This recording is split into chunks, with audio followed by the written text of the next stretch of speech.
So Black Lives Matter is essentially a movement that's fighting racism and racial inequality for Black people in America.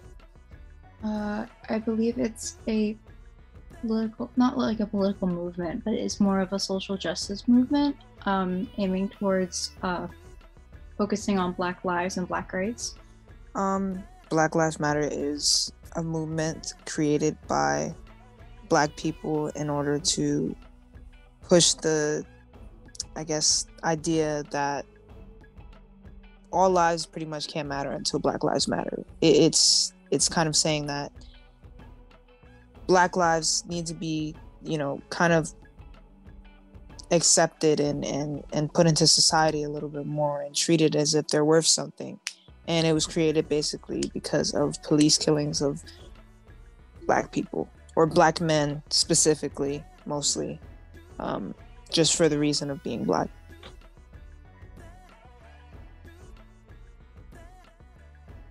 I would say the goals for Black Lives Matter is to expose some of the racial injustice in our country, to try to bring light to some of the discrimination that we're still facing, the systematic institutionalized racism that still exists. It sometimes manifests in the form of police brutality, with the death of Black men and women in situations where they could have been avoided. The goal of Black Lives Matter is to make sure people are aware of what's happening in the Black community and to prevent unwrongful deaths by police who are supposed to protect us. The goals would be to ensure that African Americans are treated equally and that discrimination doesn't exist in terms of the mistreatment of people of color, and that we get a fair share in society, as does it on equal terms as everyone else. So in my opinion, I think it strives to end racism, discrimination, prejudice in pertaining to people of color, to African Americans.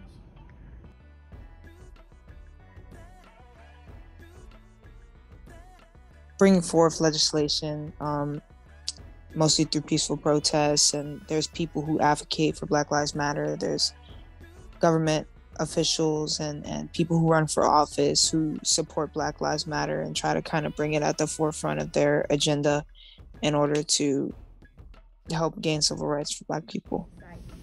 Oftentimes they see social gatherings based off of it, and there's also a lot of online donation resources to hand out info about what's happening and what's new.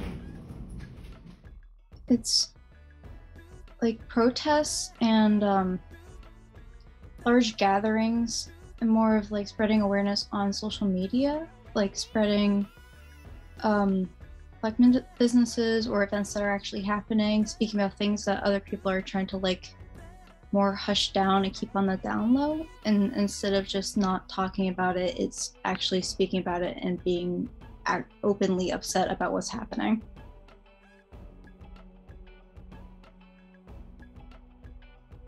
Well, we have to educate people that at different times some people were racially discriminated against people, obviously because of their race, and we honestly have to teach about the history of that, including the civil rights movement, and before that even, of how we can learn from it and we can help each other become equal. I think we shouldn't be too hostile about it. That only makes things worse. I understand that it's important to sorry, music. I understand that it's a very important topic that a lot of people are passionate about, and I absolutely agree with that, but it's important not to alienate people and really get them to want to join the cause.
I think we should just get right to the point. I know that some people are going to disagree about certain things, but I feel like it's better to dive in and not tiptoe around it.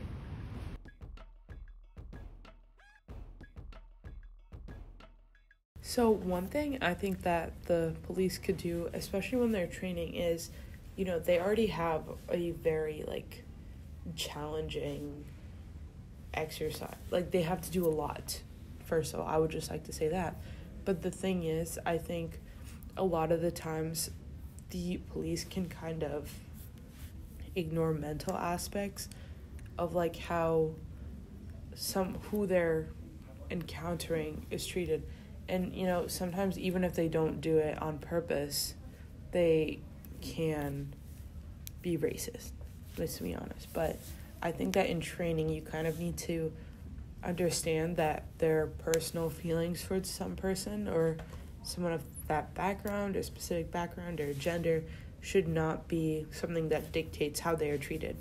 They can have more stringent resources and guidelines. They can have cameras that are better at recording, as well as just have better resources of what to do and how to do. What kind of people? I think more training, sensitivity training, training on how to diffuse situations, how to approach people and diffuse problems before they escalate. I think more training in terms of situational training, I think needs to take place. Where they aren't treating people based on the color of their skin. As you know, there's a recent incident at a mall here in New Jersey where a black and a white teenager got into a fight. The white teenager who was on top of the black one was placed on a couch nearby, and the black teenager was kneeled on the back and then handcuffed. And that to me shows that there's a problem in the police training. They need more bias and sensitivity training to treat people equally and diffuse situations in a way that doesn't come across or their actions are negative towards people of color. So I think we need to have a better trained police force, and there needs to be more accountability on the actions of police officers who go above the law and mistreat people of color in a way that doesn't uphold the serve and protect credo of the police. So I think, first off the bat, I think more training needs to be utilized by police departments on how to handle situations and handle people.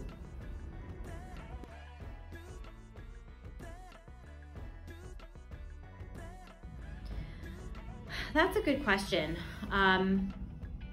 I think that obviously, and I think that we've kind of come to this point where we're trying to hold everybody accountable for their actions. I think that by having more transparency is important, and I think as people we can kind of demand for that more transparency, whether it's the body cams, we're asking what types of training our police departments are going through. I honestly think that it's just being aware, being involved is the only way that we can really enact change. As I recommend they go through, I guess federally what we can do is just have more extensive training and have a more diverse unit of training to prevent more, or just to help us understand different ways of life and how we all got here, as well as we also need the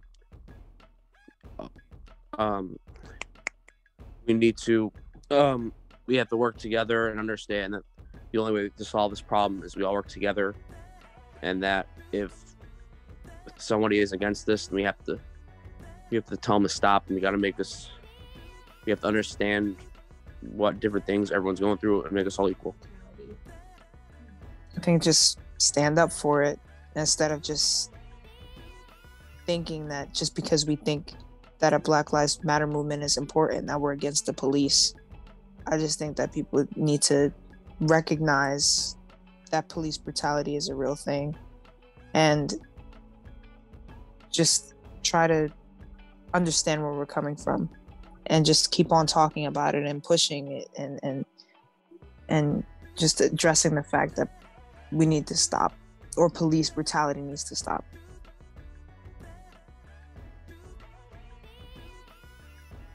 it's a little upsetting because the whole point of Black Lives Matter is to point out that Black lives aren't being treated as if they do matter, even though supposedly all lives do matter.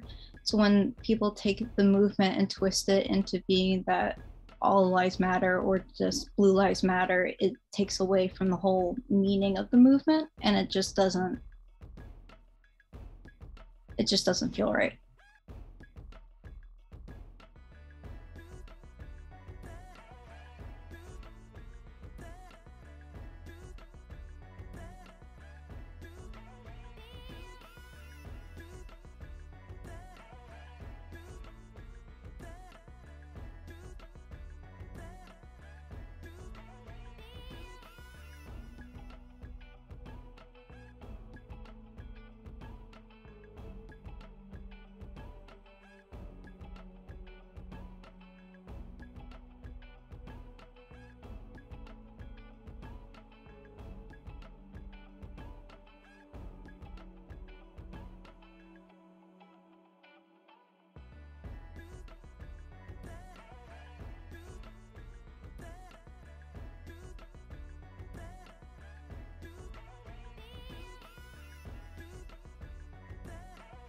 I think the movements like that are to cancel out Black Lives Matter movement. They came after we started saying Black Lives Matter, and they kind of like use it. Oh, it's Black lives can matter, and so do these lives matter too. All lives matter and all that stuff, just to cancel out or silence Black voices when we say we can't breathe. You know.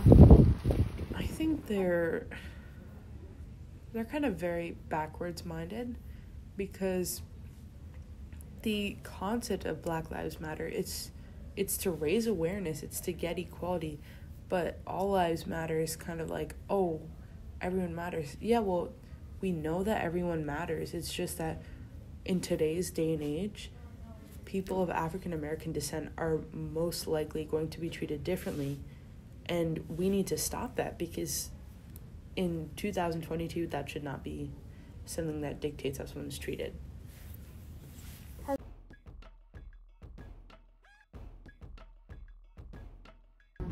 It didn't really change my idea about society. It's been the same way I've always seen it due to the circumstances I grew up in. Is there anything else?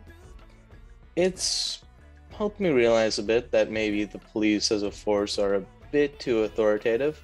Some movements like defund or even abolish the police, maybe a bit much for my tastes. You know, I don't think all crime can be prevented, but that's just my opinion at the moment. But it has helped me to think about those at least, and I think that's valuable. And it's brought a light to much more of the unjust killings that have happened towards Black people, the ones that weren't just recorded, like I believe his name is Trayvon Martin. If I'm wrong, sorry. But yeah, the fact that teenagers on the street can be like just killed randomly is like horrifying to me, and being aware of that now is like feels better, you know? What is your take on the Blue Lives and All Lives Matter movements? So I'm very sympathetic to police officers and the fact that every single day they put their life on the line when they are engaging with the public. And I do think Blue Lives Matter, but at the same time, using that expression, Blue Lives Matter, I think was a direct response to the Black Lives Matter campaign. And with that, there's problems, right? So that it isn't in isolation, right? That it was a responsive measure. So using some other terminology, I think would have been appropriate. Just taking or appropriating that phrase, Black Lives Matter, into Blue Lives Matter, I think is where the problem resides. I don't think anybody would argue that all lives don't matter. Like, all lives obviously do matter. I think that there was an analogy once given that I thought was interesting, you know, talking about cancer. So just because you have a slogan that says, you know, breast cancer awareness, doesn't mean that you are not also, you know, supporting of finding cures to all types of cancer. But for the Black community, there is a crisis that needs to be highlighted. They're not saying that Black lives are superior to anybody else's. They're saying that their lives are valuable, that there's a crisis in the community and it needs to be addressed. Has the Black Lives Matter movement changed your thinking about society? I think that what it's revealed, and as a history teacher, I've seen it obviously throughout the 20th century in particular, is that people have the power to enact change. And that when there's an ill with society, when there's problems in society, that we have the power to have our voices heard.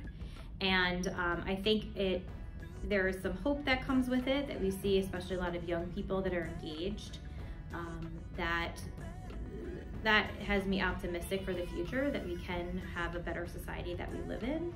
I don't necessarily think it's made me think more differently. I think some of the responses have been a little concerning. And I'm hoping that we can kind of work through some of that division and kind of come to a place where we can have some common ground. Society? Yeah, absolutely, because it did, even for me, some things that are going on, but then when they're highlighted, if you think of what happened to George Floyd and Breonna Taylor, would those things have happened if given different scenarios with different people? So it does point out and bring awareness to the need for change. I think that that's important, and the need for equality across the board. So yes, it's important, and I think it's important moving forward. I would like to see the Black Lives Matter movement continue and keep striving for and pushing for equality. This is a modern day civil rights movement to bring about change and the way people are treated in society. So it's very important, and I hope that it continues to keep growing.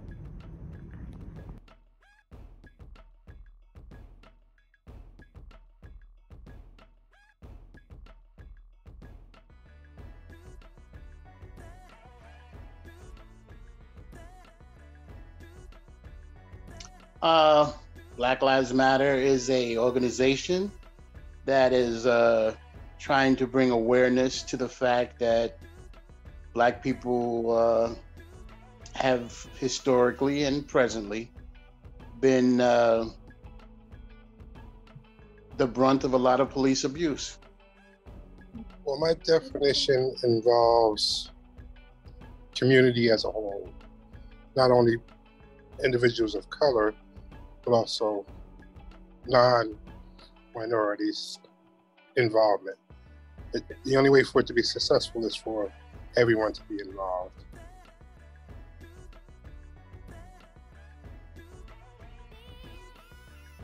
Lisa Robinson, captain of the Monroe Township Police Department. What I found challenging is the frustration that all police officers are not like that. Obviously, I'm not, and I don't work for a police department that has those types of officers who have who are not fair in exercising their oath. We all take an oath, and in that oath, we promise to uphold the Constitution and administer and exercise our public safety responsibilities in a fair and impartial manner. And I realized that out of approximately 800,000 officers throughout the country, even though it's a small number of what you would consider officers who should not be in this line of duty or bad apples, one is too many. One is too many, and any agencies that tolerate that, it puts a blemish and definitely questions the integrity and trust of the members of that agency within the communities they serve.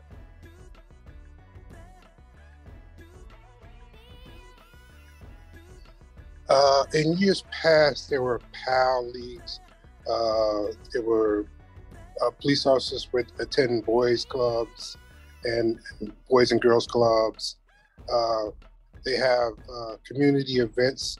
I know in my town, there's during the summer, the police hold softball games, which the high school students and younger participate in.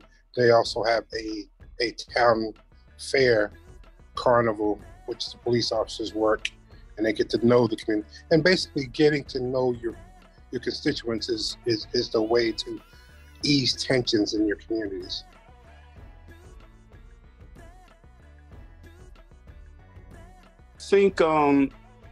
I think it's more dialogue. I think that dialogue between the community and law enforcement is a must. I think that the community needs to challenge the police to understand fears. I think that what happens is that you have a lot of police departments that are not predominantly African American, that work in African American communities, and they don't understand their own biases. I think that's a dialogue that needs to happen, of understanding Black Lives Matter, that people do have biases. And I give an example of that. If I was a police officer and I was white and I grew up in Sussex County, and the population of African Americans may be 2%, and that may be too much. The only thing that I see of African Americans may be what I see on TV. And unfortunately, media portrays us either as athletes, incarceration, aggressive people. And I think that in turns into one of their biases. And I think the community needs to tap into what are biases and challenge law enforcement agencies to understand that, yes, you do have a bias, and that, to work on that, you have to have dialogue. You have to interact, not just talk, interact, make these police departments work in the community. Because if I could just have a conversation with you, I could blow smoke. But if I make you work and engage in the community, this when you can affect change. To get out there and get to know the residents, get out there and speak to the business, the business owners, your community leaders. Again, faith-based organizations. That's a great way. Have them, invite them in, introduce themselves to the congregants and the members of those communities. So that way they'll get to know the face of the officer, and the officer will get to know the faces and feel comfortable interacting with the police and not being afraid to call on them when in time of need. Because at the end of the day, if you think about it, one of the things with Black Lives Matter, the criticisms that I had was the messaging. You can't defund the police because you need the police, because that's the first person you call on when you're in time of trouble, right? We don't even think about it. We dial 911, who answers and who shows up. So I think the messaging, reorganize or revise the police, where you can have civilian commissions and or committees who can help with maybe the hiring practice, the selection practice in hiring, and or just a review different, meets every quarter to discuss maybe different incidences and or complaints, concerns of the residents of the community, and get involved with the police brass and upper echelon to help resolve those issues.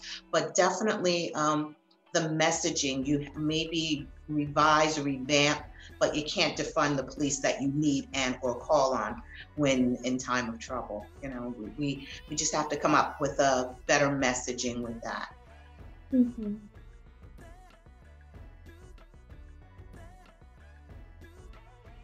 I think they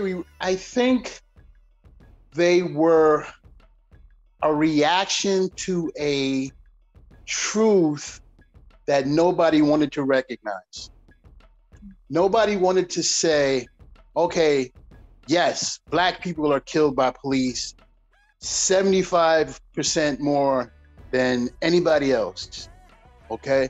For every one white person that's killed by police, 7 are Black people that are killed by police. Nobody wanted to say, wow, there's a problem there.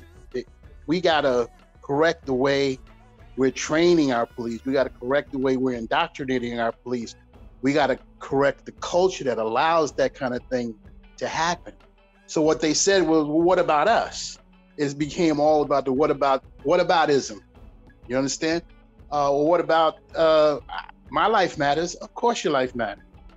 But you don't have to worry about every time you have an interaction with the police that the police are going to shoot you, or they're going to hurt you, or they're going to put you in jail on trumped up charges, or they're going to falsify evidence on your behalf and stuff like that.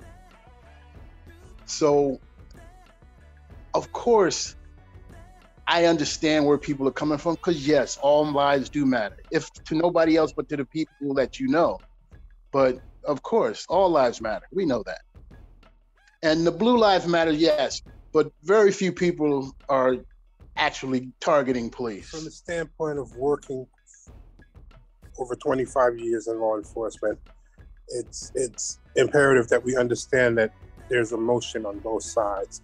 So it's necessary to again, for understanding purposes, police officers have families and children, they go to church, they have, not all police officers are bad.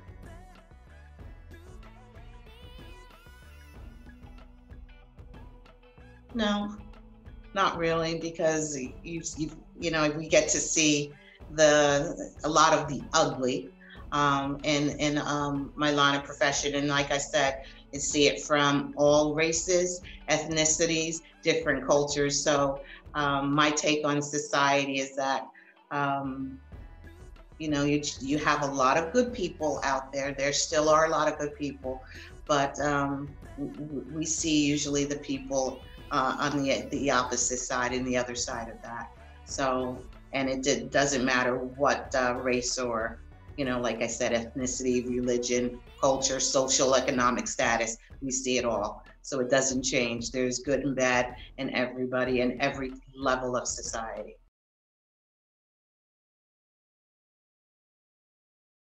I'm first going to do a presentation, but first off of where Black Lives Matter began and how it started. So Black Lives Matter. So let's first talk about like I think the three most important eras of African American history that has led to the Black Lives Matter movement. First, there was slavery, which was the first forced capture and enslavement of Africans and African Americans in the United States. This is a time where there was no freedom for African Americans. They were held in bondage, tortured and humiliated, and stripped away of the natural rights that they deserved. Once they did achieve freedom from their bondage, there was segregation. And this was the legal racial separation in the political, social, and economic sectors of the United States. They were free from bondage, but not in like throughout daily life. They were still treated as if they were inferior and less than. There was nothing equal in life. And they were treated as though they were undeserving of having the same rights as everybody else, even though they too, under the Constitution, were American citizens. Then afterwards, there was the Civil Rights Movement, and this was the fight for the equal freedom and justice under the law as citizens of the United States. Leaders began to rise up and try to fight for the rights that were given to them and supposed to be guaranteed in the Constitution, the rights that they were lacking. And this fight, and throughout these eras, there has been much progress, and we have come a long way, but there's still issues facing the African American community. And even though there have been progress, we still need to address those issues. And the best way I believe is to discuss them. So recently, there's been the beginning of the Black Lives Matter movement. So where it started, it was founded on July 13th in 2013 by Alessia Garza, Patrice Cullors, and Opal Tometi. The reason why these three women created this organization was a response to the acquittal of Trayvon Martin's murderer. Now, Trayvon Martin, shown here, he was shot in the chest, unarmed, by a neighborhood watchman named George Zimmerman at the age of 17. He was simply going to the store and coming back and going back home. He had a hoodie on, and therefore, just because he's Black and had a hoodie, that therefore made him suspicious. And it unfortunately led to his death, and a death that was unjustified and received no justice afterwards. So the three women I talked about before, they created the organization to help fight for Trayvon Martin and the injustices that he had to go through. So here's some more background on the Black Lives Matter organization. It's a global organization. It has locations in the United States, United Kingdom, and Canada. It's been around for 8 years now. And it was first seen and presented through the Black Lives Matter rides in 2014 in response to the murder of Mike Brown. So there were protests in Ferguson and St. Louis where 600 people gathered around, and these protesters, they were brutalized by police officers and criticized by the media for standing up for Mike Brown. This was organized by Patrisse Cullors and Darnell Moore, and afterwards they began to create the Black Lives Matter Global Network so that the Black Lives Matter organization could have a larger reach. Okay, so here was the original post on Twitter by Alessia Garza and Patrisse Cullors, on which really first began the phrase of Black Lives Matter. You could see Alessia has said, Alicia says, Black people, I love you, I love us, our lives matter. And Patrisse has said, declaration, Black bodies will no longer be sacrificed for the rest of the world's enlightenment. I am done, I am so done. Trayvon, you are loved infinitely. Hashtag Black Lives Matter.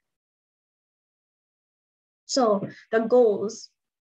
On their the Black Lives Matter website, it says Black Lives Matter Global Network Foundation, Inc. is a global organization in the US, UK, and Canada whose mission is to eradicate white supremacy and build local power to intervene in violence inflicted on Black communities by the state and vigilantes.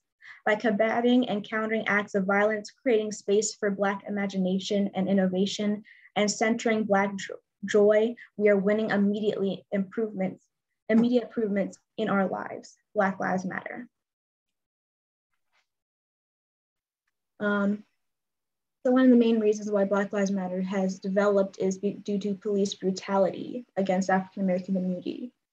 So what is police brutality? By definition, it is the use of excessive and or unnecessary force by police when dealing with civilians. That's the definition from the law dictionary. And with it, we can see here images of just police brutality through history. Over to the left, there are images from the 1960s during the Civil Rights Movement.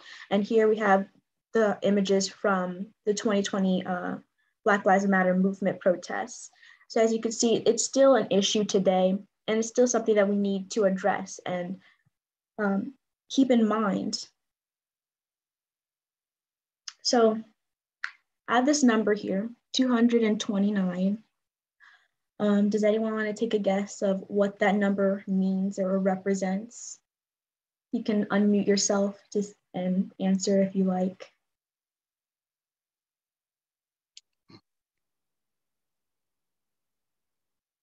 Or you can say it in the chat.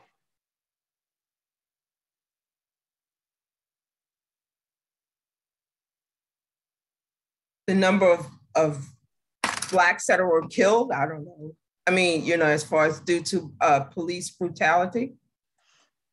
That is correct. It's the number of African Americans who have been victims who have died from police brutality 1 year after the death of George Floyd. So this is only 1 year, and 229 people have died. So a 3-month-old has died all the way up to 88-year-old. So many lives have been affected, and so many lives have been lost due to this police brutality and this violence. So that's why it's still such a pressing issue, because so many people are still dying from it. So here are some of the victims. All of you probably have seen them, but again, here's Tamir Rice. He was 12. He was shot by police because he had a pellet gun. The police mistaken him for having an actual gun and therefore shot him on sight. Then there's Breonna Taylor. She died when she was 26. She was shot 8 times in her own home by police. Okay, there's Eric Garner. He was 43 years old when he died. Police held him in an illegal and deadly chokehold. And this began the phrase, "I can't breathe," because he was constantly saying that while he was being choked to death. And then there's George Floyd. He died when he was 46. An officer knelt on his neck for 8 minutes and 49 seconds, and leading to his death. So those are only a few of the victims. There's hundreds, like even thousands more, who have suffered from police brutality recently and in the past. So that's why I wanted to discuss this issue. So here's some actions that the organization has stated that they strive to achieve. They organize peaceful protests and marches, utilize social media to organize people, advocate for policy change, establish global networks, collaborate with other civic organizations, such as the National Association of the Advancement of Colored People, also known as the NAACP. So here I have some questions that we can discuss together, because what I presented so far is the organization's view, but Black Lives Matter is could be more of an abstract concept that people can have a little bit of confusion on what it actually means. So it can have a different meaning to people, and that can create a divide in preventing to achieve the actual goals that the movement's trying to achieve. So the first question is, what is Black Lives Matter? I can go first. To me, Black Lives Matter is an organization that strives to push forth the issues facing the African American community, specifically the more pressing issues of violence facing the African American community, specifically due to police brutality. It's a movement that strives to help put forth all the situations where people have been victims of police brutality, and yet their story has been covered up. It's not a movement to say that African Americans are better or superior than any other race or ethnic group. It's about the fact that Black lives are being threatened, and because they're being threatened, there's an idea that their lives are not mattering, and which is not true, because their lives do matter. And I want to say that all lives do matter, and Black Lives Matter is not against that.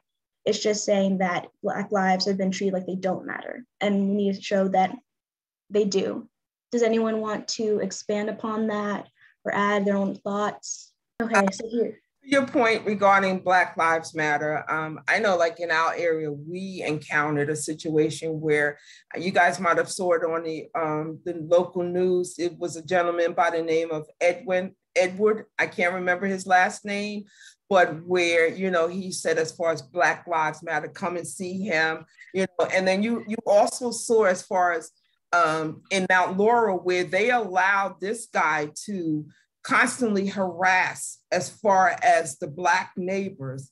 No one did anything. He had a close relationship with the police department. So once Black Lives Matter came, and they protested in front of his house, that's when we saw as far as a big change, where number one, the police refused to arrest him, and they didn't arrest him until Black Lives Matter appeared.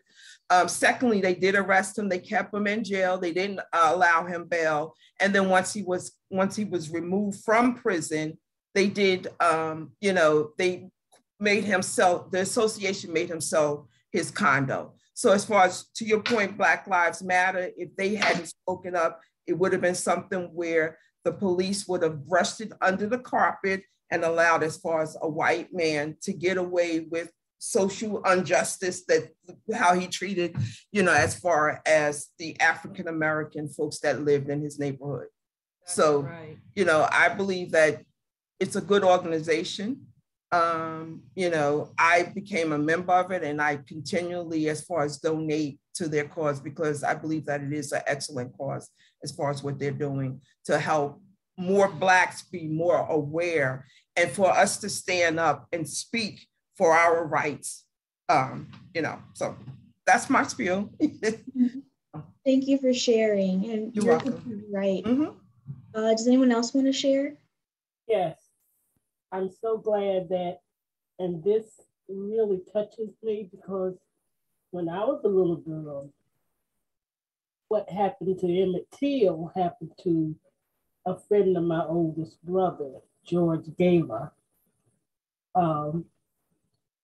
He went to work intersection that was basically a white section to work with someone, and they had to, I think that was the section when we were, my cousin told me that whatever you're doing when you go in that section, you got to be out of there before dark. He drove the Coca-Cola or one of the Coca-Cola or Pepsi-Cola company's truck to deliver.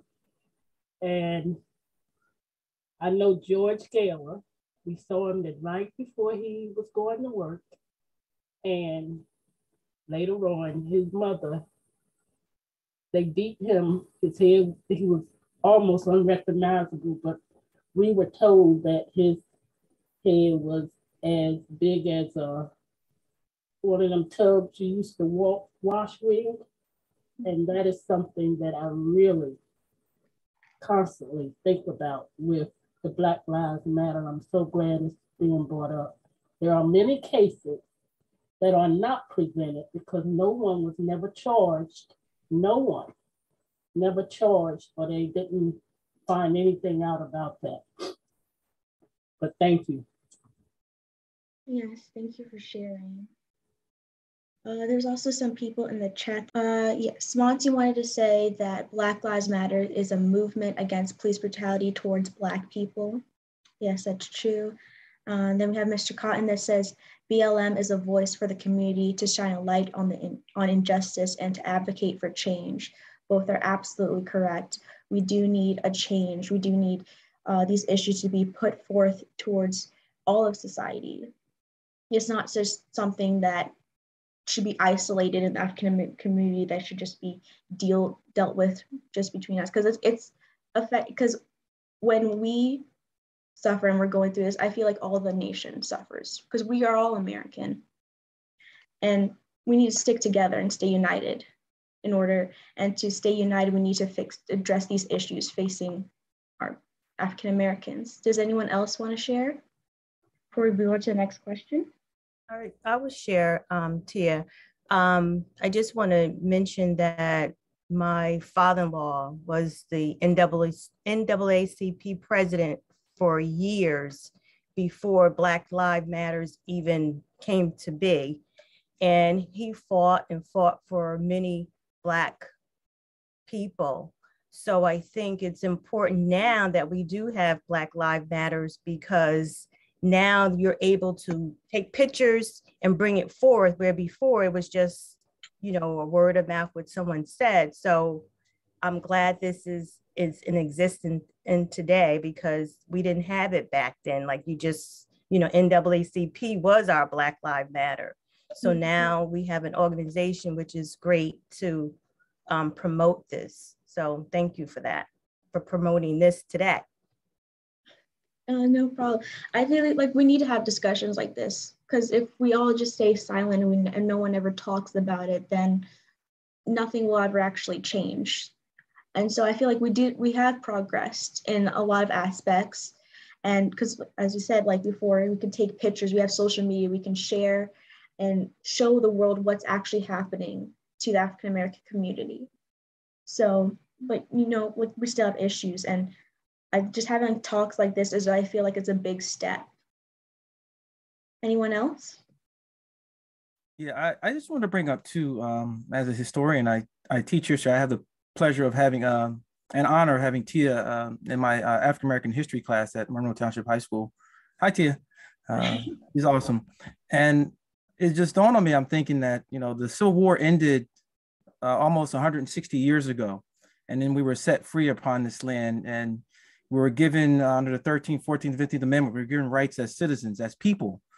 And still, it's 160 years later, and we're still trying to, this day, 2022, and we're still trying to be treated as equal citizens under the law. And when I think of Black Lives Matter, I think it's a movement towards equality and allowing people of color to be treated just like everybody else and given equal opportunity. I think it's important that we continue to bring awareness to these things that are going on and the injustices in society. But, it's just sort of daunting to look at, still all these years later, we're still having to fight for equality. And I think that Black Lives Matter movement is current day civil rights movement. And I like the message in the video.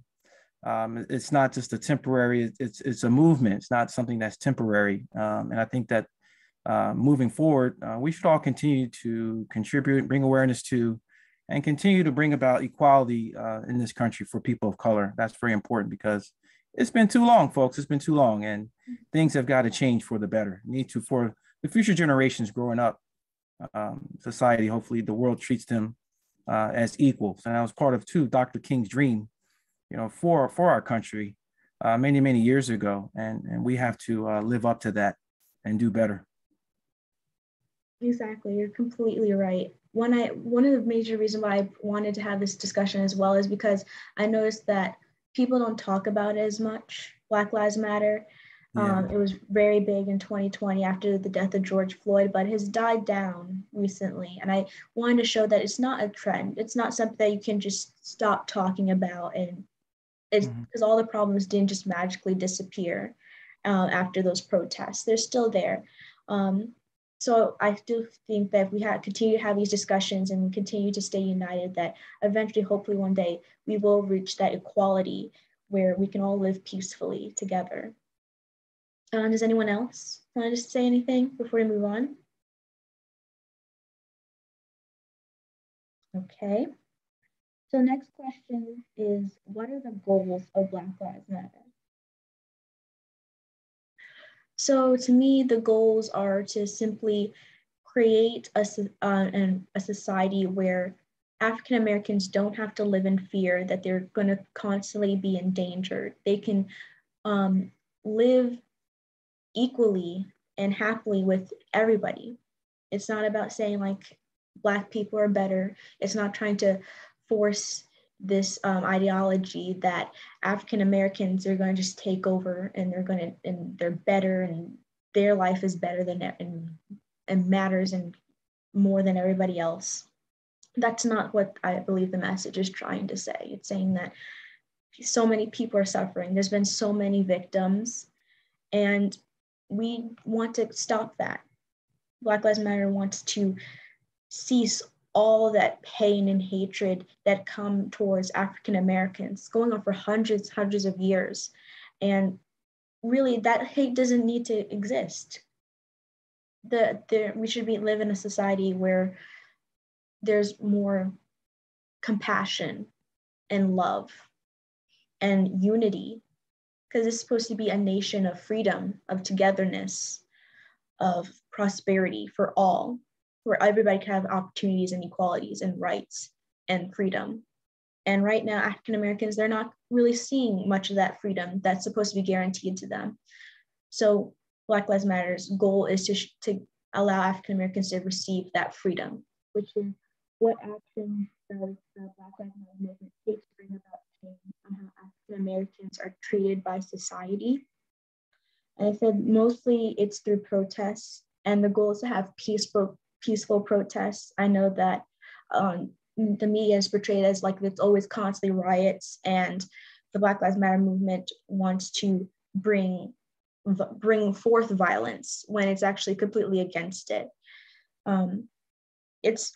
The actions are to have discussions like this to communicate to the people of the world that Black people are suffering and there needs to be a change. Does anyone else want to say any actions or talk about any experiences they've seen where Black Lives Matter has put forth an effort to bring forth change? Hi, I'll say this. I think that Black Lives Matter is definitely necessary.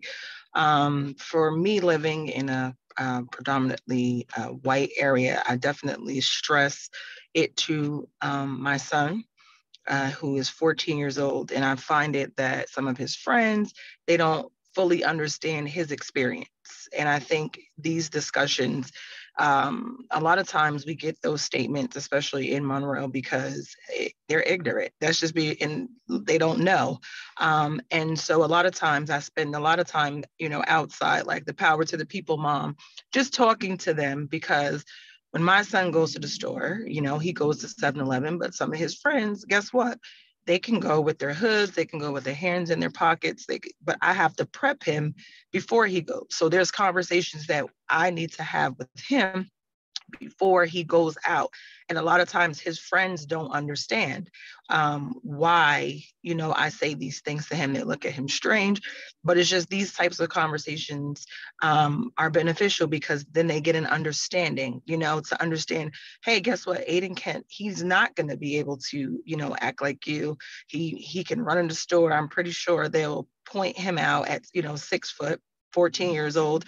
He will stand out before anyone else. And so I try to get him to understand, because sometimes growing up he doesn't really see color. He knows, he's aware, but he just handles. But now having these conversations about Black Lives Matter, he definitely understands what he can and cannot do. You know what I mean? And then we have these conversations with his friends, so they understand, like, hey, listen, Aiden cannot move the way you move. Like, take your hood off. And they're like, Aiden, why does your mom tell you to take your hood off before you? I'm like, and then he goes and he explains all these situations. And I guess, it's hard, but in this area where we are, they don't like to have the conversation as well, because then that sometimes can open up things that they're not willing to discuss as well. So I think it's definitely necessary so that our children, basically the lack of knowledge, and they need to know, and it doesn't need to be sugar coated. It's just the reality of what things are.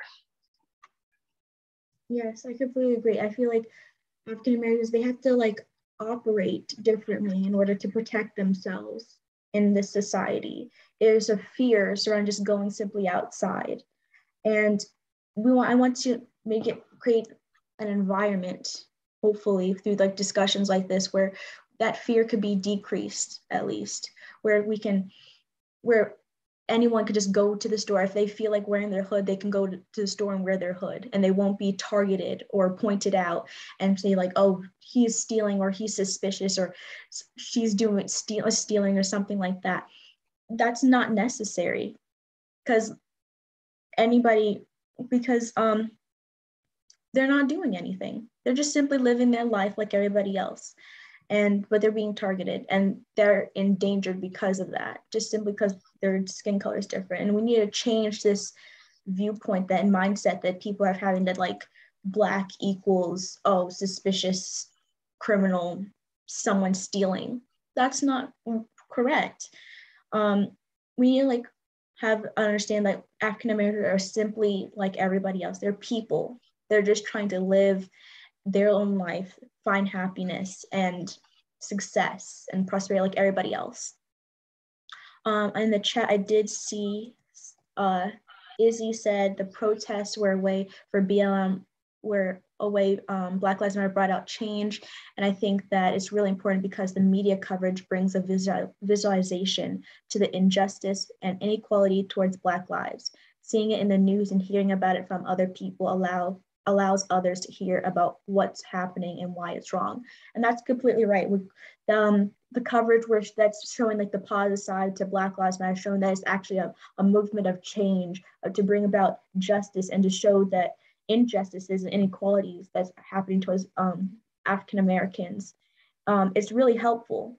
It's been really helpful. That's why the protests after George Floyd's death was so big and so spanned the entire globe.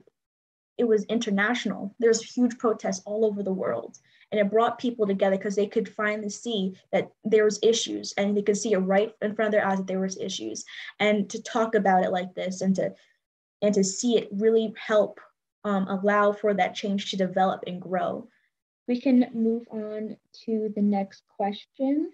And that is, how should we engage in conversations such as this with people in the community and school about racial and social justice issues? And I think just to engage in conversation is just simply just do it, to rip off the Band-Aid and be to just talk about it. I know that it could be controversial for some people to speak out about it, and people get nervous and they don't want to say the wrong thing, but it's okay to talk about it. It's okay to voice your opinion and to ask questions and to just develop your knowledge of what's actually happening. So I feel like it's also important, like especially in schools where students and my peers, we're the next generation of people that are going to take over and run this country, and those people shouldn't have an idea of what's actually happening, so those issues can be faced. Does anyone else want to add on? I think you're absolutely right that we just have to do it, that we just have to have the conversations as you began, and this kind of forum as well, about slavery, segregation, and you talked about civil rights. I think it's important that we understand our history and how to share our history, as well as the references that you used in terms of the data of what's actually happening. Black Lives Matter has to me, it's a phenomenal that is really, again, more than a movement, but I see them going beyond the traditional avenues that we usually use, such as the church, the NAACP, and some other organizations. I see them as really being futuristic, but we have to continue to encourage and teach that those who participate, that this has to continue in a way that, yes, you're stepping up to the front, it's peaceful. I know in Philadelphia, and I live in Camden County, so I live in Cherry Hill. So we saw where Black Lives Matter in Philadelphia. They didn't even wait for the pastors. You know how the pastors have to be on the first row, the preachers and clergy have to be on the second row. They were themselves organized in line, and the Black Matter, the young people just started walking. They said, we're not getting in an order. We're just going because we have a bigger mission than our titles, our positions, and things of the past. So for me, I think the conversation, as you said, Tia, has to begin. It has to be continuous, ongoing, authentic conversations that show, as you said, love, compassion. It's not taking anything away from anybody, but what it is adding to our lives. Because even when I was younger and I moved here to Cherry Hill, I remember walking around. I was good for dressing down on the weekends. I didn't want to be in a suit or to dress up. And I found myself in the court talking to the police, saying to the judge, something has to happen because you determined, because I don't look like everybody else, and I'm already not really dressed like everybody else, and yet I was, but you decided because I was dressed down that I was less than, and I didn't belong in the neighborhood. So I think this is an important conversation that has to be had. Of course, that time has ended, because once you stand up publicly in a public forum and speak out, that's when people begin to take notice and begin to understand who you are and who we are as a people. So we have to begin to show love for one another, compassion for one another, as well as show others how to have compassion and love for us. And the dog whistles and all of those other things, I don't know that we have control over those. I don't know that I have full control over someone else's ideology, bias. I don't know that I have control over it, but what I do know is I have control over how you're going to treat me and how I'm going to be perceived. We do have some control over that. Mm-hmm. And I think it starts with the conversation, a continuous conversation. And it's the same kind of conversation that we're having about gun laws and all other issues around the nation. But I just think it's those same kinds of issues that have to be raised. And what it reminds me of is LeBron James is the one standing up for the Grenier young woman who is in Russia. Like, somebody has to take the point and lead the discussion, because other than that, it'll just get lost in some other blurb or some other news. Some other news will take precedence. So we have to make ourselves a priority in every conversation, all the time. I completely agree. There's some people in the chat. Monty said, just talk as much as possible to other people, but make sure to stay safe. Some people with extreme beliefs can bully you or hurt you. Be careful, but definitely tell the people who you can trust. Which I agree. There is a risk to talking. There are people that are more on the very extreme side that have more like a violent tendency, that absolutely think that Black Lives Matter is a horrible movement, and they want to silence it, and they want to also maybe even hurt the people that are for it. And I think that even though there is that risk and we do want to stay safe, we still need to have these conversations. We can't let people cause us to have a fear of speaking out, because there's always will be those people. But if we prevent ourselves from having these conversations, there will always be those problems. So we need to continue to speak out and talk about these issues. Then Mr. Khan also said there needs to be an exchange of ideas, not only within the Black community, but with all other communities, should be inclusive. It's about understanding the pain to be a vehicle for change. That's absolutely correct. Just talking about it in the Black community is great, but we do need to expand so that other people can understand, because there could be misconceptions, and there have been misconceptions about Black Lives Matter, and people have taken it to be, like I said before, like a movement to say that Black people are better, or superior, when it's not. We want to talk about how we want a movement for change, and once they understand it too, they can also be like, oh, this is something I'm for. Oh, there's something I'm for. This is a good cause. This is people that are suffering, and I want to help them. And therefore, I'm going to also encourage other people. So it begins to spread. Once more people understand, it spreads more and more. And then more people are reached, and more people can understand what's actually happening, and therefore it can be addressed. The next question is about police brutality. It's what can the police do differently to prevent police brutality? And I first want to start off by saying that all cops are not bad. And a lot of times when people say Black Lives Matter, they think that it's a movement also against the police, when it's really not. It's about wanting to have the police that have been doing their job poorly and have been hurting people in the African American community. They want accountability to be taken towards them. A lot of times police officers they're acquitted, and they're able to go free, and they have no consequences to when they actually take a life for someone that didn't deserve it. They had every right to continue to live. They weren't causing many threats. They weren't being violent. They were unarmed a lot of the times, and they were still killed, and they died. And their story and their name, they're just wiped and swept over the rug. The whole situation just swept over under the rug and is forgotten. And even though there's so many countless stories and situations, and it's possibly we can't address them all, I feel like just simply saying like, this is an issue. This is an issue that is prominent in our country. It's a prominent issue in our society, and it needs to be addressed. That's the first way. And holding police officers accountable, and just to have them have the proper training and the screening to see, like, does this police officer have tendencies or a past history where they could be liable to cause harm, instead of being, of course, to protect all lives.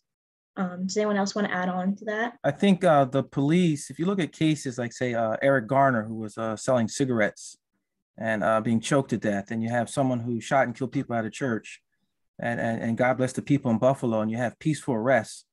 And then for people of color with, I'll say, petty incidents, and then the police turn violent against them, or unarmed people of color. I think that's an injustice. I think that needs to change, and policing. So I think too, the narrative and people are misconceived that it's an anti-police movement, but it's not. It's more so equal justice, and treat us the same as everyone else.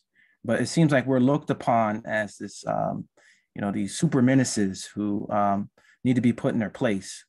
And I think that the policing needs to be changed, and I think better training by the police in terms of diffusing situations, and not using, the reaction to use lethal means to bring about a change or diffusing a situation. So I think that needs to be addressed too. Policing in the country should be equal. Does anyone have anything else to add about the policing in the United States? I think also exactly what he was saying, the policing, because when you have situations, and when you get to be in your 60s, and you look at the things that were done back in those days, I know that Blacks have gone through an awful lot. A lot of things are not told, such as the bombing of Oscar's funeral home, the George Gale situation here in my section, and you didn't hear hardly anything about it. So Blacks have really gone through something. So Black Lives Matter mean a lot to me because these are things that Black people never forget. When you have situations that has happened to someone that was close to you, and the bombing of that funeral home back in the day in the 60s or 60s, you never forget it. So I thank God for what we're fighting for, and I hope we continue to fight, but it's not going to be easy. Exactly. It's not an easy fight, but it's still a fight that we still need to press and go forth and try to continue. Is there anything else that anyone wants to add on? I agree that it's not an easy fight, but policing, there's so many, it's like anyone that's a public servant, whether you're in education, whether you're in the police department, internally, there has to be some analysis and then actually a strategic plan put in place to actually address what's happening to the police officer that starts out, the mid-career police officer, what happens when they're in a community too long, what happens when they're in a certain space too long, when they don't get enough rest, when they don't have the ability to handle the issues that are happening in a community as a community changes, as a community becomes not what they started out with when they're 20 and now they're 30 or 40 and the community's still changing. I think there has to be some internal mechanisms that, again, Black Lives Matter can address and help. And as we look at our wording, such as defund the police, which is not what it meant, but again, we have to begin to make sure that our rhetoric can't be misused by anyone else. But I do think there has to be, with public servants, some kind of some training in mental health issues, other issues that they're facing that they're just not prepared to address. And they're because of their own biases, because of their own issues. And as the gentleman brought up about Eric Gardner, every time I hear Eric Gardner, I often think about that really wasn't even about him selling. He was selling in a neighborhood they were trying to upgrade and upscale. And they were trying, and they had gotten the word to clear out that neighborhood and begin to, because it was shifting and changing. And so what was the message that the police had about anybody that was doing anything, regardless of how small or how large? What was the message that they received to move people out that had normally been there doing the same thing day after day because there was an upscale presence coming in or a higher pay grade coming into the neighborhood? So I begin to think about those things, and it behooves us to begin to look at what's really happening with gentrification and other issues that come in a neighborhood as the neighborhood changes. What have been the expectations about noise, about selling, about doing, about even being? So I do think policing is extremely important to Black Lives Matter. Any kind of movement forward will require that we really address policing. Exactly. And you mentioned defunding the police and how I know a lot of people have created a very negative association with Black Lives Matter because of their support for the police and how they think, oh, you want to get rid of the police when they say like defund the police, which is not correct. It's about, because we need the police. Because we're not African Americans, we're not trying like to get rid of the police. Because when we are in trouble and still like we're in a situation, we're still gonna call the police because they're still needed, and it's still known that their job is difficult, that they're not like a high stakes situation each time. They don't know, they always have to be on alert, and they always have to like be in a situation where they could possibly have their own lives endangered, which is true, but we also do want to to view both sides and say like don't be excessive with your force. Don't treat regular citizens that are just having like these little, maybe even like little petty crimes, or just simply like mind their own business. Don't treat them with excessive force. So that's why we need to have the proper training, so they'll be able to address those situations, to know like, what is this, like an actual high stakes situation where I'm in danger, or there's a person that could cause danger to others, or is this just a situation where there's a petty crime going on, or it's very minuscule? Because a lot of these situations have just been like little things that have escalated higher, and led to many people getting hurt and even dying. And we want to decrease that number, like to be way lower. So the next question I have is, what can the people of the United States do to prevent police brutality? And with this question, I actually interviewed multiple police officers on before this meeting, to see what just their perspective on Black Lives Matter, how it affected them and how they feel. And I know that often from those interviews, many of them have said that simply both sides need to come together more.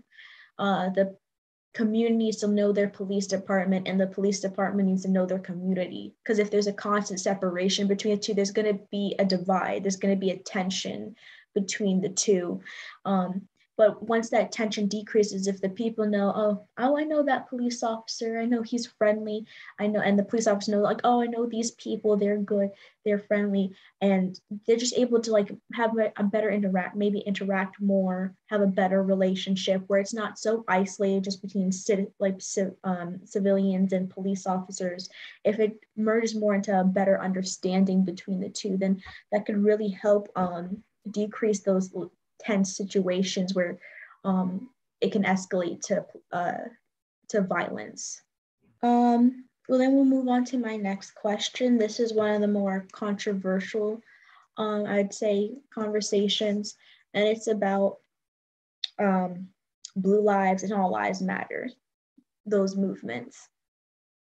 And from what I've gathered, there have been more of counter movements, I would call them, because they came after Black Lives Matter. And people would also often say it against Black Lives Matter, to say, oh, since you're saying Black Lives Matter, I'm saying Blue Lives Matter, which is true. And they're also saying All Lives Matter, which is also true to say, because they're thinking that the movement Black Lives Matter is against the police, and also against the any other life mattering, which is not true.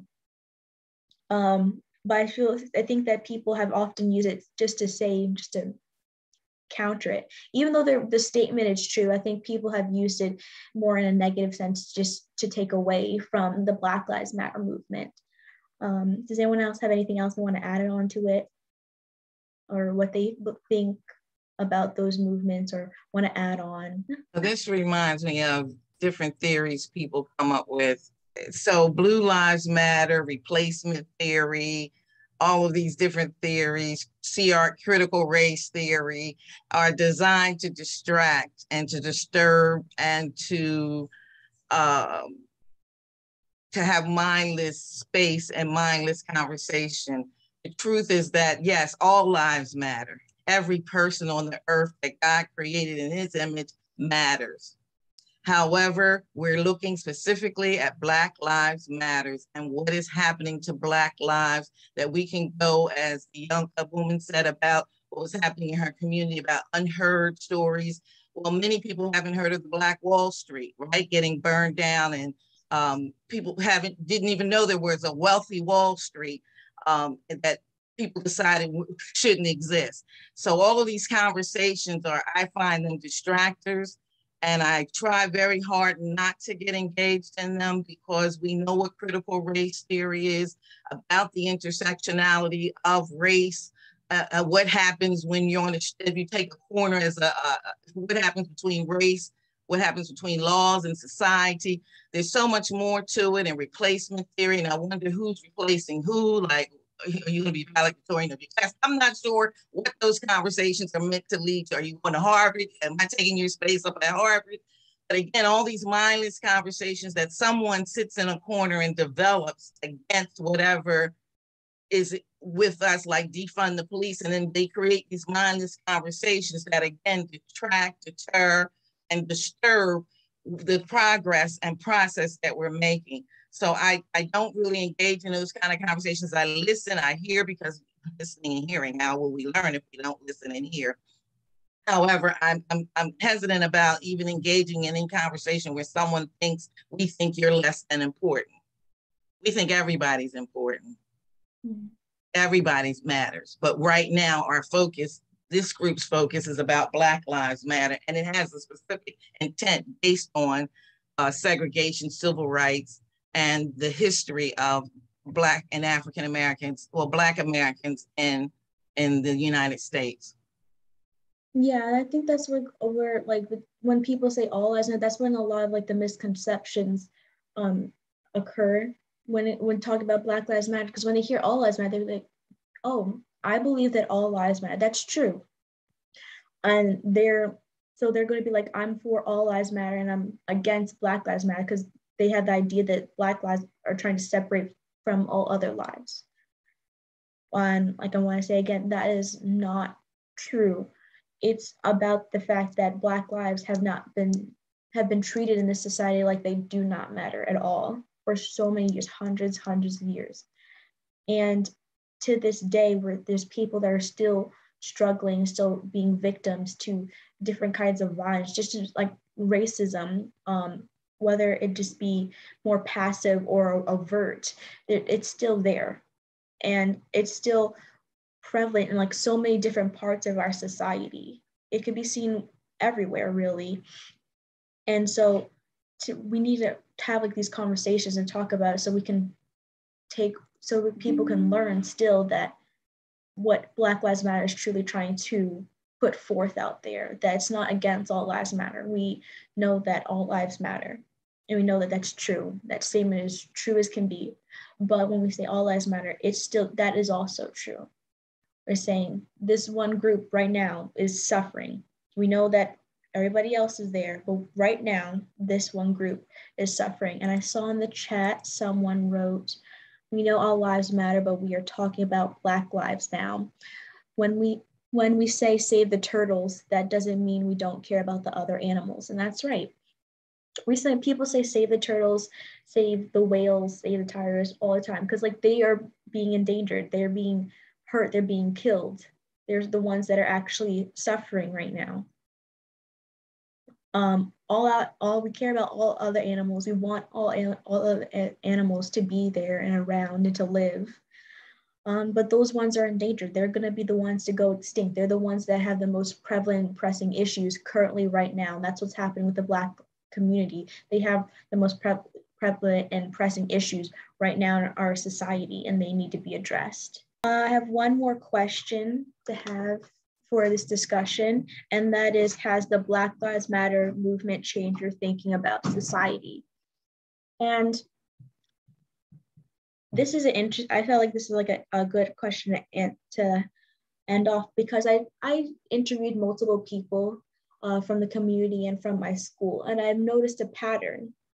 I noticed that the older adults, they'll say like, no, it hasn't really changed because they knew about it. It's really the students, my own peers, that have said that they have had their thinking changed due to the movement. And I think it's just because they're getting to see that this is how reality is. This is how our society is. And when being exposed to that, especially young, and knowing about it now, will allow them to make a change earlier on. And they'll be like, oh, this is an issue. Okay, this is how our society is currently right now. So what can I do now and in the future to help create a change? Mr. Cotton, he said, BLM has not changed my opinion, but it reaffirms my belief that our community will endure as long as we have young people who will take a stand, much like Ms. Tia. Thank you. As we continue to just have these conversations and to press forward, more people will be exposed, more people will develop maybe a mentality for that change. We'll have a mentality of understanding and commitment towards that change. So thank you. And Okay, so that was the last question. I want to thank all of you for coming and joining me for this discussion. Even if you just listened in, I just listening so more people could talk about it and maybe even have their own discussions on it and allow for the issues that could be happening in the African American community can be really addressed, and we can get to a point in our society where we can, like I said, get to that equality and freedom and just respect for one another that we all strive to achieve. Into this discussion was really helpful, and it allows for more people to hear about it.